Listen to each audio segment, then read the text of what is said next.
안녕하세요. 투자 에이밍입니다. 최근 AI 반도체 회사들 주가가 많이 조정을 받았습니다.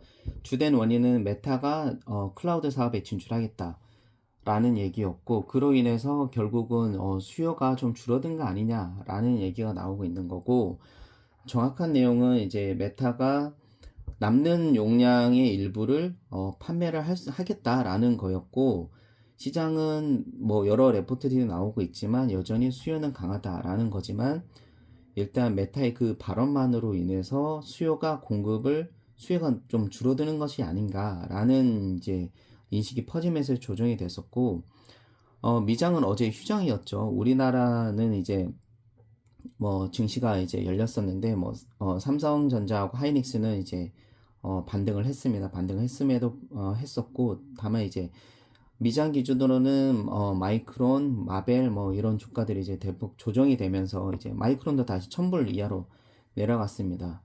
근데 시장의 환경이 좀 바뀐 것 같다라는 생각이 들고 있는 게, 최근엔 그 메타의 이슈가 터지기 전까지만 해도 무조건적인 찬양론이 좀 압도적이었다라고 볼 수 있는 것 같았어요. 시장에서 바라봤을 때는. 그래서 자금들도 너무 많이 유입이 되고, 뭐 샌디스크 주가도 뭐 3,000불로 간다. 그리고 뭐 마이크론의 목표 주가도 뭐 2,000불까지 더 상향하는 그런 리포트들도 나오고 있는 상황에서 이제 메타의 그 이슈로 인해서 조금 조정이 되고 있다. 그래서 결국 수요가 줄어들었고, AI 반도체 기업들이 결국은 이제 수익성이 악화되는 것이 아닌가라는 이제 뭐 의견들도 나오고 있는데, 뭐 양쪽의 측면을 같이 보면서 우리가 투자를 결정을 해야 될 것 같다라고 좀 생각이 들고 있습니다.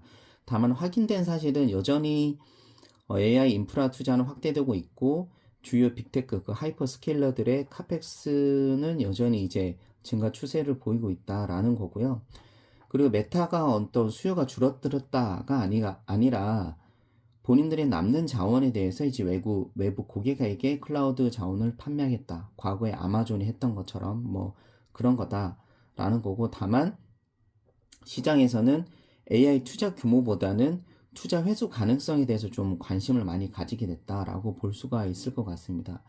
그래서 연도별로 우리가 이슈가 되는 것들을 좀 화제성을 좀 나눠서 구분을 해보면, 2024년에는 AI 시장이 엄청나게 커질 것이다 라는 게 메인 이슈였고, 작년에는 이제 얼마나 많은 그런 GPU를 확보하는가. 그래서 엔비디아 주가가 정말 사상 유례가 없는 그런 이제 증가를 했었고요. 상승을 했었고, 올해도 이제 상반기까지는 그런 이슈가 이제 얘기가 주류를 이루고 있다가, 최근에 그 해당 GPU를 결국은 얼마나 돈을 벌고 있는가. 결국은 이제 AI 산업이 투자 단계에서 이제 수익화 단계, 얼마나 이런 설비 투자가 소위 말하는 프리 캐시플로우를 창출할 수 있는가라고 좀 관점이 좀 변경이 됐다라고 이제 좀 생각이 들고 있습니다. 그래서 메타가 AI 클라우드 사업을 진출하겠다라고 얘기한 거에 대해서 여러 가지 말들이 많지만, 주로 나오는 얘기는 그겁니다. 결국은 메타도 엄청난 규모의 카펙스를 투자를 하고 있고, 이제 채권을 발행해서 그 이제 설비 투자금을 이제 조달을 하고 있는데, 결국은 이 조달 비용을 낮추기 위해서지 않냐. 왜 그러냐면 결국은 카펙스 투자를 많이 하고 용량을 많이 늘렸지만 남을 수도 있잖아요. 잉여되는 그런 자원에 대해서는 우리가 재판매를 통해서 수익화해서 우리가 이제 수익성을 좀 추가하겠다라는 것들이, 결국 요런 그 스킴이 짜여지게 되면 자금 조달할 때 조달 비용을 낮출 수 있는 그런 메커니즘으로 작동할 수 있다라는 게 이제 시장에서의 대부분의 좀 생각이신 것 같아요. 그래서 시장에서 평가하기로는, 그래서 그 발표가 나고 나서 메타 주가가 굉장히 이제 급등을 하는 모습을 보여주는 걸 보면, 결국 메타의 이 전략 자체는 유효했다라고 이제 시장에서는 평가를 하고 있는 것 같습니다. 우리가 개념적으로 한번 살펴보면 이거를 사실 ROIC, 그러니까 Return on Invested Capital라는 개념으로 좀 확대해서 뭐 볼 수 있는데, 결국은 이제 투자하는 것도 중요하지만 결국 우리가 이제 결국은 PPE, 그러니까 유형 자산에 투자를 많이 할수록 그 경우 향후 기대되는 프리 캐시 플로우가 더 많이 증가할 거라고 생각을 하는 거는, 결국은 이제 수요가 충분히 있을 때는 사실 그게 가능한 시나리오지만 수요가 꺾이게 되면 오히려 과투자 아닌 카펙스 투자가 기업의 성장을 잡아먹는 그런 발목을 잡을 수 있는 요인으로 이제 될 수 있다라는 거고, 결국 개념적으로는 ROIC가 왜, 그러니까 자본 조달 비용보다 더 높아야 된다. 예를 들어서 ROIC가 10% 나왔는데 웩을 봤더니 12%다라고 하면 사실 이거는 기업의 마이너스 성장하는 것이기 때문에 성장을 좀 이렇게 저해하는 요인으로 이제 될 수 있고, 그래서 시장에서 바라보는 것이 GPU 판매량이나 HBM 공급량인 것보다는 ROIC, 프리 캐시플로우가 얼마나 창출이 되느냐, 그리고 오퍼레이팅 마진, 그러니까 영업이익률이 얼만큼 되느냐가 좀 더 중요한 관점이 될 수 있다라고 볼 수 있고요. 리스크 관점에서 본다면 결국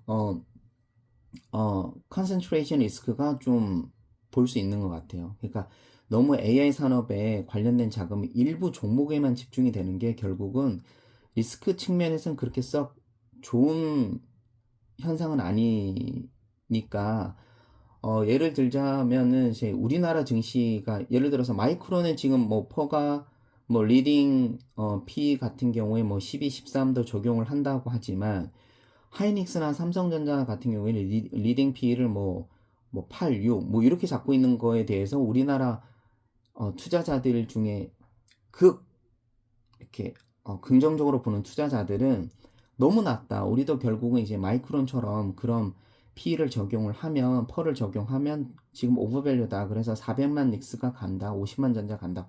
하지만 시장에서 그렇게 될 수도 있지만 투자자들은 항상 이제 양적 측면을 같이 바라보면서 이제 기준점을 잡는 것이 중요하니까, 시장에서 그렇게 바라보는 거는 그 많은 이유가 있는 거예요.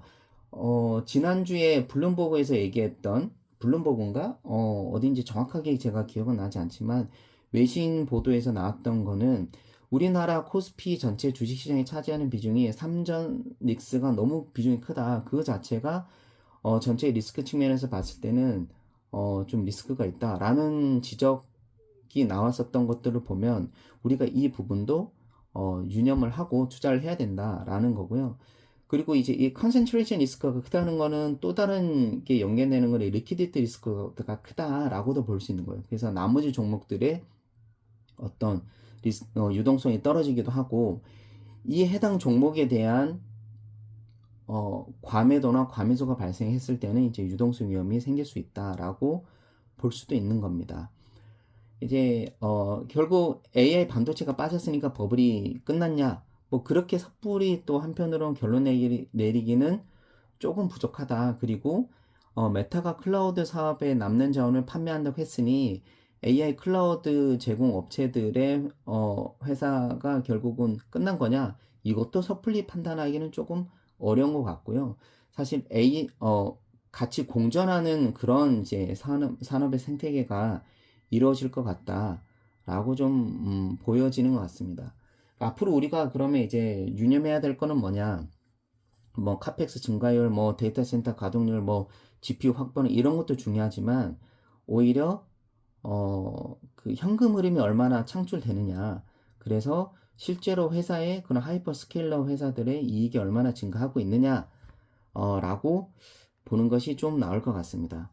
지금 이제 AI 반도체 산업에 대해서 좀 급변하는 상황이 발생을 하고 있고, 평가에 있어서는 좀 새로운 국면을 진입했다고 볼 수 있는데, 이제 시장은 수익성을 바라보기 시작했다라고 볼 수 있고, 그래서 개념적으로 말씀드렸던 ROIC, 그리고 현금 흐름, 그리고 이제 측면을 조금 더 중점적으로 봐야 된다.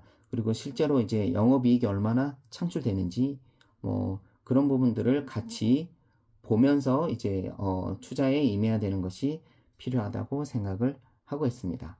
감사합니다.